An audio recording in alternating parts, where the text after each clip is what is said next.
our top story is the closing circle of legal pressure on Donald Trump, from key witnesses taking the stand in the Manafort trial to news from Trump's legal tormentor, Michael Avenatti. He popped back up to discuss the DVD he has long used to taunt the president without disclosing its contents. Now he is doing some breaking news of his own on who is in possession of it.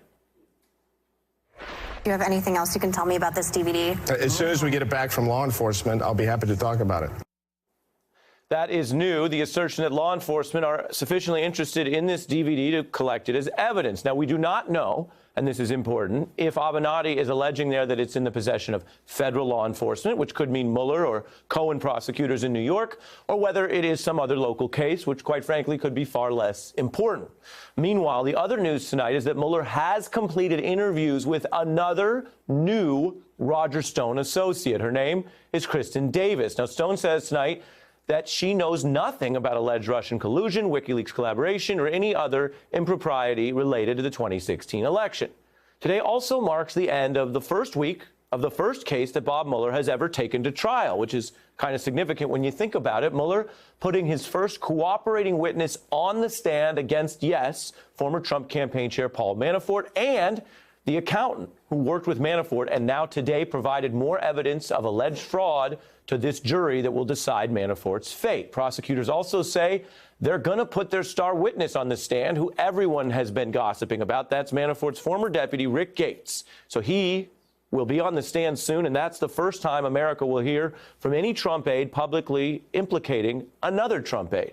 Now, Manafort's attorneys not only throwing the blame onto all of this, the right-hand man, they're trying to reverse what the culpability is and also say that Paul Manafort, who has sold his services to many people around the world as an expert, they're going to argue effectively Paul Manafort just didn't know any better and was in over his head.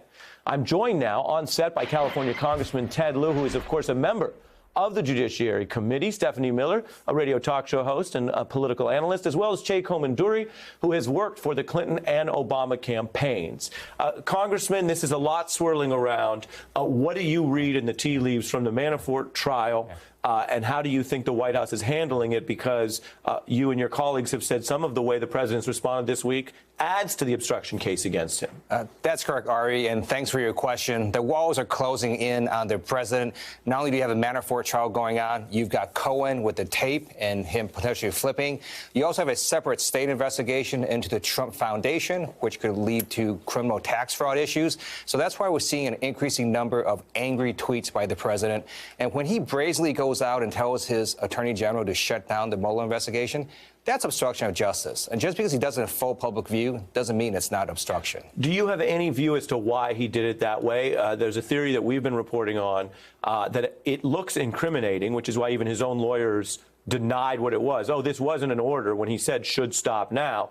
But does he maybe know what Mueller has and is trying to sort of launder it and desensitize people to it by just doubling down on what any other president would see as obstruction? What Nixon said in private was not as bad as this. I think the president just doesn't care what the law is. I think to him it doesn't matter if he publicly obstructs justice. And we saw this happen when he fired James Comey, then went on TV a few days later and said the one thing his attorneys would have told him never to say, which is he fired Comey because of the Russia investigation.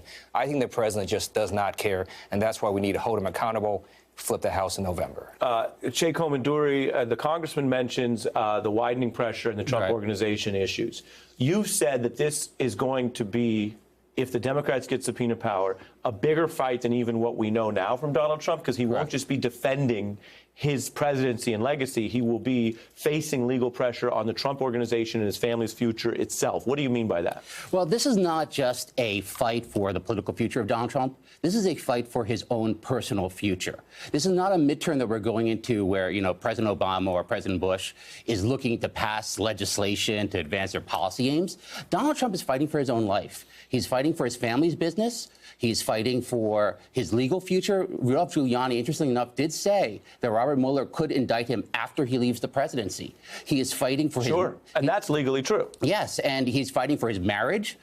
We know from the Cohen tapes, perhaps, that his prenuptial agreement is going to be in some trouble because of those revelations. So he will be fighting very vehemently because it's not just his political future that's on the line. It's actually Donald Trump personally who's going to be on the line. The Trump brand, the Trump business, everything that Donald Trump has worked for 70 years is potentially going to be decided in November because Democrats will gain subpoena power. They will gain the ability. If they win, you're saying? Yeah, and they'll gain the ability to have hearings. They will be able to look at those tax returns, look at those financial disclosure statements, have hearings into the Trump-Russia probe, strengthen the Mueller probe, as opposed to allowing Trump to shut it down. And Stephanie, if you want to party like it's 1999 for a second, let's talk DVD evidence.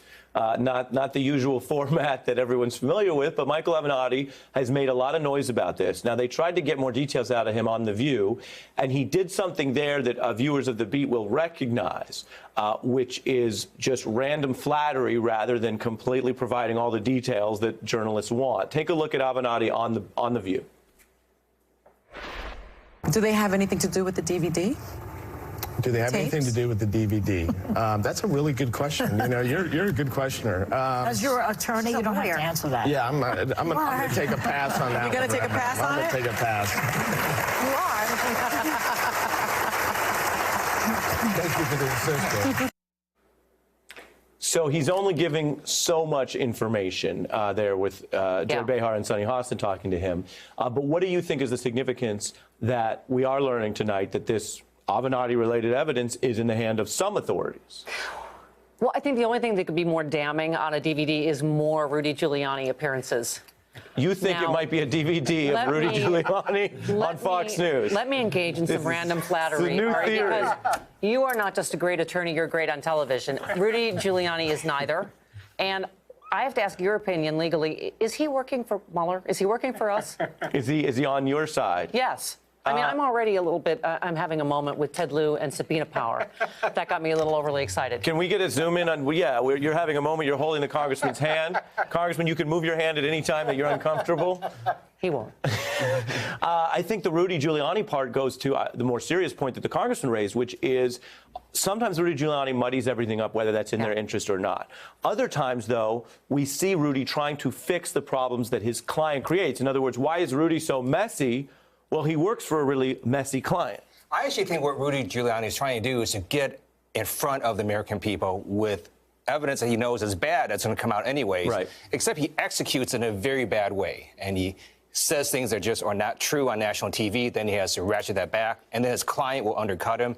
So I think Rudy Giuliani sort of has the right idea. He just doesn't do it in the right way. But are we all falling for his trap? That's what he's doing. He's throwing sand in the eyes. He's just throwing up as much confusion. So we're all talking about that rather than the important issues. Well, I mean, he's really framing the midterm. The key theme of this midterm is going to be Trump's interests, legal and financial, versus America's. And Rudy Giuliani and Donald Trump are saying, choose my interests and not America's. And Congressman, I want to play a bit of a fact check that we've put together that shows some of the people who have an oath to the Constitution, who serve our national security, in their own way, somewhat measured and not enough, according to what you and others have called for, though, but in their own way seem to be putting out a flag that Donald Trump is hiding what happened in the Putin meeting, which is suspicious, that he is wrong about denying Russian attacks and saying they're an ongoing hoax, given the intelligence in the midterms. And I want your view of that and also what is to be done about it, since you're in a co-equal branch of government. Take a look. In Helsinki, I had a great meeting with Putin. We discussed everything. I had a great meeting. We got along really well. By the way, that's a good thing. I'm not in a position to either understand fully or talk about what happened at Helsinki. Now, we're being hindered by the Russian hoax. It's a hoax, okay? We acknowledge the threat. It is real. It is continuing, and we're doing everything we can. I'll tell you what, Russia's very unhappy that Trump won. That I can tell you. Did you want President Trump to win? Yes, I did. Yes, I did. Yes, I did, of course, the final answer from Putin. Those are a lot of facts that completely undercut the president's claims. I served on active duty. I never thought I would see the American commander-in-chief go on a foreign soil and throw America under the bus the way he did. And that's why not only did you have Americans react, you had his own administration officials react, and you had Dan Coats that same day issue a press release that he didn't clear with the White House, basically saying, yeah, the Russians hacked us in 2016, and they're going to do this again. And you see his own administration pushing back against the president. That's actually good for what I believe is the America that I know, which is adhering to the law and make sure we stick with the facts. You put it starkly, and you mentioned your own service. I wonder, to some degree, is this a sort of reverse Iraq war situation where you had a political White House putting pressure on the CIA to say the threat from abroad may have been worse than it was to get what they want? Here, as you just referred to, you have the people in intelligence saying there is a real threat. Whether or not what we do about it and go to war or cyber war is a bigger question, but there is a very real threat that's been documented by all these intelligence agencies and the Mueller indictments. And it's oddly the president and the White House putting pressure on them to pretend there isn't a problem, isn't a threat. That's a very good point, but I actually think really it is only Donald Trump that thinks there is no threat, and everybody else around him thinks that he's talking crazy talk, which is why you have his own administration officials having to do a whole press conference this week telling the American people, yes, there's a Russian threat, we're trying to take care of it. And our framers are very smart. They also allowed us to have 50 states, each with their Secretary of State. And whether you're a Republican or Democratic Secretary of State, you don't want your own elections hacked. So we do have a lot of people working on this issue. Well, I think you make an important point. I mean, you're talking really about federalism and how elections are run in this country, and there are pros and cons to that. But with regard to election security, it's not all, as you say, run out of the White House. Maybe this is one of those days where going to the midterms, that is one silver lining. Hey, I'm Ari Melber from MSNBC. You can see more of our videos right here, or better yet, subscribe to our YouTube channel below. You could have been anywhere in the world, but you're here with us, and we appreciate that.